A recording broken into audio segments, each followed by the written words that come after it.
In this video, I'm going to be talking to you about an experiment I made in an attempt to make reeds for a Dulcian by Vincenzo Anita using historical reed-making techniques, with one major and glaring exception. I wanted to make the final profile of the reed using a Reeds and Stuff tip profiler loaded with a tip template prototype, which was originally conceived to mimic the finish of some 18th century reeds. So, are you ready for this? It's morphin' time! Brontosaurus!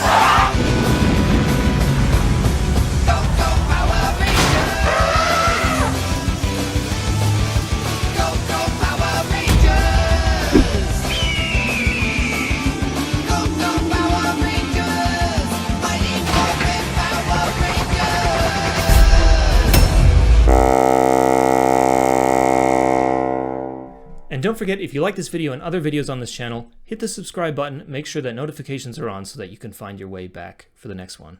Now, I realize this is a pretty nerdy episode, so some of you guys are like,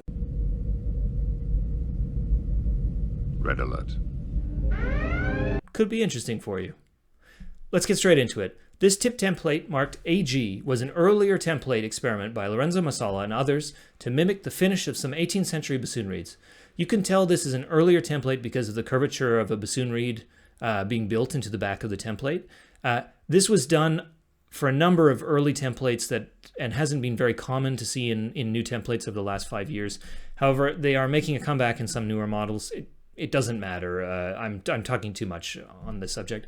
But in any case, because the back half of the template takes this shape, I can only safely use the first 11 millimeters or so to set the tip without damaging the reed on the side edges, given the large tulip shape of the Dulcian reed.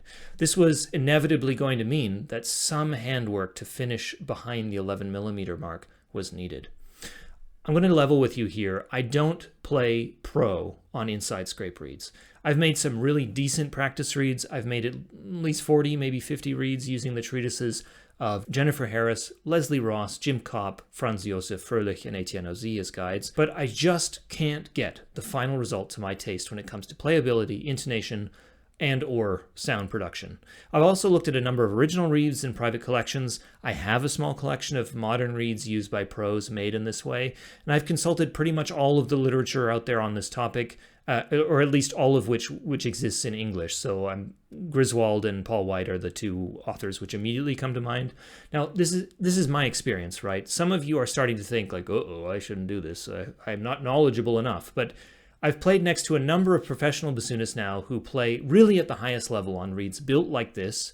They play on these reeds regularly. So take what you can from this video and go try out something like this yourself. The tools I absolutely could not go without for this experiment were a dial indicator. This belongs on the bat utility belt of all reed makers. Eccentrically gouged cane, 26 millimeters in diameter, 1.3 to 1.4 millimeters thick maybe, tested to be very soft, even too soft. A scraper tool by reedsonline.fr. The link is in the description. A number 36 and number 40 scraping disc along with the handle, all three being part of the scraper wheel set from Custom Cane. Their email is in the description. A Wyatt bevel tool, the link is in the description. A hobby knife with a ton of number 11 hobby blades. 0.7 millimeter wire or 21 gauge wire. A fold over shaper. 320 grain wet dry sandpaper, butcher's twine, and of course the Reeds and Stuff tip profiler and the AG template. I went about this experiment in two different ways. At first, I tried to profile the reed as I would normally, but only taking off the first two layers of cane. I made only a subtle inside taper from about 1.4 millimeters from the first wire point to about 1.1. And what this made was a sort of hybrid reed, not quite what someone would call modern, but also not quite historical either. And I'm just realizing I threw those reeds out, so I'm afraid you're going to have to deal with only photos and not a video. Sorry about that. In fact, what I made were really modern scrape Dulcian reeds using a Lou Skinner style gouge alteration. However, the AG template doesn't allow the reed to have a heart, because so many historical reeds were scraped in the reverse sense to make them playable. We'll look at that a little bit later. Effectively, it cuts an even wedge when using the correct plaque to accommodate for the width of the reed. But a Skinner-style reed is still finished in the modern way with a heart, and therefore the 3 reeds which I ended up making were simply too flat in pitch to be considered a success, despite being a full 2 millimeters shorter than their completely modern equivalent, and being reamed as far as the reamer would go. So I decided to go full steam ahead into the historical taper. I should say there are a small handful of bassoonists who disagree with the method that I'm going to be describing. They believe that the sources have been read incorrectly, and that instead of making a taper inside the gouge, we should be instead gouging cane in a parallel fashion as thin as possible along the center line between the first wire positions.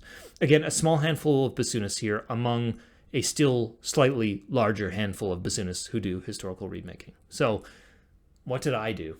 First off, I marked the inside of the gouge with a pencil, the first wire points, then the center point. Using the scraper tool and holding the cane in hand against the Wheat bevel tool, I went across the profile area to even out the diameter of the gouge. At a certain point, when I felt that this area was roughly even, I began to apply pressure and take quite a bit of cane away along the whole area. I used the pencil markings to judge how much cane I was taking away. As I continued to scrape, I would concentrate more on the center area of the profile to begin a taper. You can, of course, be more anal, let's say, about it and use measurements to guide the taper. I was trying to create less hard steps in my process, so this is why I was rather laissez-faire. After the cane at the center of the fold was about 1.1 millimeters thick, I switched to the number 36 scraping disc and repeated the process. By this point, it felt like the 36 disc was taking more cane away from the side edges of the gouge. Once the center point of the cane had reached 0.8 millimeters, I switched to the number 40 scraping disc so that I could thin out the side edges of the gouge only. Once the side edges at the center of the cane reached 0.6 millimeters, I sanded the inside of the whole area to smooth out my work. After soaking the cane in warm water for 30 minutes, I shaped the cane, I scored it, I beveled it, and I formed the blank. I am lucky here in that I have a bell profiler which can score the center of the cane so as to fold it easily. I found it very important to measure and score this line in order to get the fold right, since the bark is still on the blade. Once the reed was formed, I tightened the wires and wrapped the reed. Since the cane at the fold was still very thick, I decided to make a pre-profile so as to allow the tip to be cut in my reed guillotine. I made a pilot cut at the point where the blade was to begin along the center line, and then followed up with a few more cuts on either side of the center. Most historical reeds share a common V shape, which Paul White calls a crescent. The crescent appears so frequently, I believe, because the exterior profiling took place at this stage, that is, once the blank was formed, which causes the arch of the blade to affect how much contact we can make with the knife. OZ explains that one should hold the reed as if to sharpen it like one does with a quill pen, beginning the profile 5 ling, or roughly 11 millimeters from the first wire. With this general profile completed, I then moved to the tip profiler. In most cases, an indentation along the blade where the profiler began was slightly visible. In the end, I found that the AG template simply evened out the handwork, but it didn't really bring the reed to a finished state. Partly this is related to the angle of attack on the template, which seems to have been done just a little bit too, I think it's too low for this use case. In any case, my most successful reads so far were further tip profiled, but using a modern template, giving the silhouette of the profile a modern thumbnail pattern, though still providing the stereotypical playability of a historical bassoon reed. I should take a moment to say that there are many questions still to be answered about inside scrape reeds. Paul White, in his 1988 IDRS journal article titled Early Bassoon Reeds, a survey of some important examples, explains that there are 2 common exterior profiles in extant reeds, figures 1 and 2, with some others showing a third pattern where a scrape along the dotted line of figure 3 is made in the final scraping process.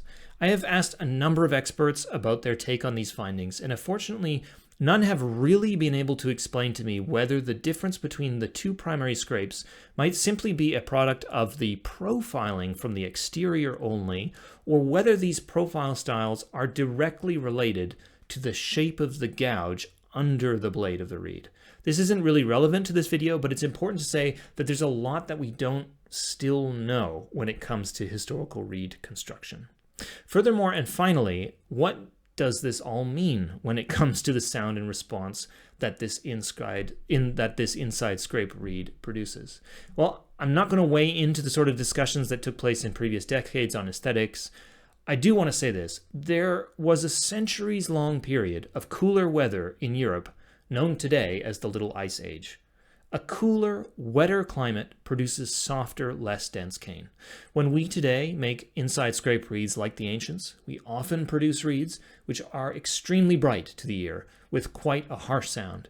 If you are interested in this process, work with cane which is as soft as you can find. This may mean calling up your local cane producer of choice and asking for scraps, as something which might be considered soft for a modern bassoon player might still be too hard or too dense for this purpose. Working with softer cane will be easier on your hands, as the material will cut and scrape easier, but it will also have an effect on the acoustic qualities of the reed. As someone who performs regularly on the modern style parallel gouged reeds on historical instruments, but who also makes inner scrape reeds from time to time, I can tell you that while the stereotype sound and response profiles exist for either style of reed, both are capable of similar results between the two poles on the spectrum. In the end, a successful historical reed comes down to ease of construction, at least in my opinion, playability, and when it comes to sound, taste. So I hope that this video is helpful to you. If you want to see more info on reed making from me, visit the bassoons.ch Facebook page linked below, and you can watch over 30 live streams on reed making topics. And don't forget to please consider supporting my online work by becoming a patron via Patreon or by making an order at bassoons.ch. Thanks for watching, and take it easy. Bye-bye.